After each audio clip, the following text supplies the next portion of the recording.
Hi everyone, I'm here with Liana Marinescu, who's a self-proclaimed robotics geek and also a dear friend of mine. We've actually haven't seen each other in a few years.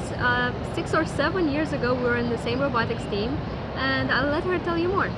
Okay, so funny story about how I got into robotics. So I was in my second year of uni and I had no idea what to do with my life, much like most people I imagine feel in the second year of uni or whenever.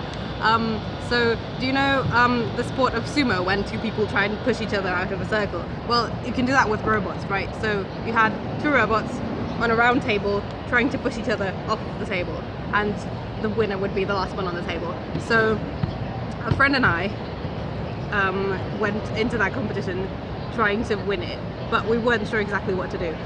We had to program the robot and we had to do some modifications to the hardware of the robot to be able to push everybody else off the table, to be the last ones there. So we basically accidentally won because my friend's father was a fisherman and he had just been fishing that day and he had forgotten all of his lead fishing weights inside my friend's backpack. So we found them and we just duct taped them to the robot. Duct tape holds the universe together, remember that? So we became the ones with the heaviest robot. So that helped us stabilize ourselves and push everybody else off of the table, so we won that. It was completely accidental, and then everything has just snowballed because we got picked up by the school robotics team leaders. We joined the team, I met Sylvia, and just I realized that that was a really cool thing that I wanted to do. Yeah, and after that she flew to London, left us. Oh no. Can you tell us a bit about that experience, about university and finding the courage to leave? Yeah, okay, so that was hard. I really wanted to be more independent and to move out of my parents' house. So after I finished my degree in Romania, in Bucharest, I decided I wanted to see other parts of the world. So I applied to the place, one of the few places I found with a master's degree in robotics, which was London, at King's College London. So I gathered up the courage and I applied. I had to write a convincing letter about why I really cared about robotics and why I really wanted to apply to this program, and I had to send them my grades from university and high school to convince them that I was a good fit. So I applied and they said yes. That was amazing. And I moved to London, which was amazing and difficult for a couple of weeks, but I got used to it really fast and I live there now. I've been there for 3 years and I love it so much. The school is amazing. They have so many resources. They have a robotics society that I joined. I'm a PhD there now. I actually got a scholarship to do a PhD with them, which was amazingly generous. I teach Java to undergrads, which is amazing because I get to give back to the school that grew me so much. So I love it there. And not just that, I heard you had some interesting projects. Okay. Very creative projects. Yeah, so a couple of really, really fun projects that I've been working on recently. One of them is called the Invisible Hand Crank. So it was not just a robotics project, but it was partially an art project. I met this really amazing craftsman there. He's basically a steampunk guy. He recreates steampunk paraphernalia.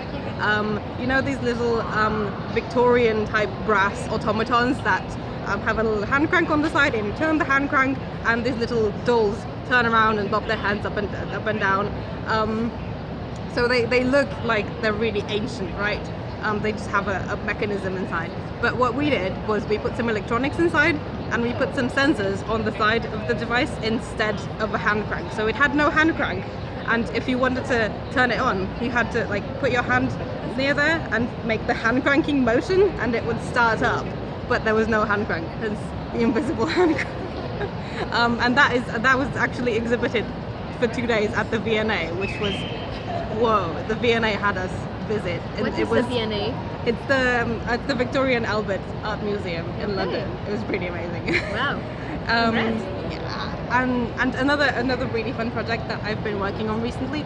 I teamed up with somebody from the geography department at my school because he discovered something really scary. In the River Thames, there is an invasive species that's taking up valuable space and resources and food from the local English species, right?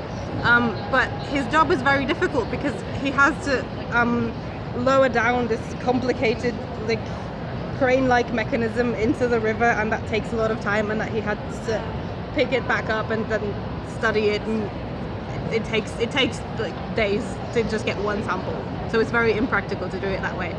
So what I decided I would do to help him out is I put a Raspberry Pi in a plastic box and I drilled a hole in the box and I put a webcam through the hole. So now we can lower down this box with the Raspberry Pi in the Thames River, and we can stream video from the bottom of the river to film exactly where these invaders are colonizing and how many of them there are and how bad the situation is. And hopefully we'll get to like publish a paper on it and propose how to get rid of them and to improve the ecosystem in the river. So that's really cool. It's like Space Invaders, the underwater version. Yeah, the underwater space. I like that a lot. Yeah, so one thing I really like about you is the fact that you wear your passion. Woo! You actually show everyone, yeah, I'm a geek, I'm a hardware geek, I love what I do. Talk hardware to me. Yeah, so I think it's amazing. Geeks for the win, yes. Try our hardware, it's pretty cool. So let's say I am a beginner. I barely know how to program, but I really want to learn how to program using robotics. Where would I start? Okay, so a really good starting point, I think, is the Arduino starter kit. It's a box. It's pretty cheap. It's a book with a lot of interesting projects, and it's an Arduino board, a few electronics, a few sensors, a couple of motors, some wheels. It's basically everything you need to make, I think, 14 or 15 different projects. And the projects sound really cool. Like you have a motorized pinwheel, or something like a universal remote control, or something that detects light and turns itself on when it's dark, something like that. So, and it's really, really easy because, so remember that steampunk craftsman I was mentioning? He's something like, he's in his 50s and he has never programmed in his life. He's never touched electronics in his life. He's a jewel crafter and a metalsmith. And while he was working with us at King's, he bought himself one of those kits, and he hung out like in the back, in the darkest corner of our society workshops, just so that we wouldn't notice him there working it. And by the end of the year, he had got through, I think, the first 7 Arduino projects. So if he could do it, anybody can do it, I promise. That's great. Thank you so much for the interview. This is a pocket Codette for you. It's our logo. I'm gonna put her in my pocket. Cool. It's fantastic. Thank you very much. you. Thanks.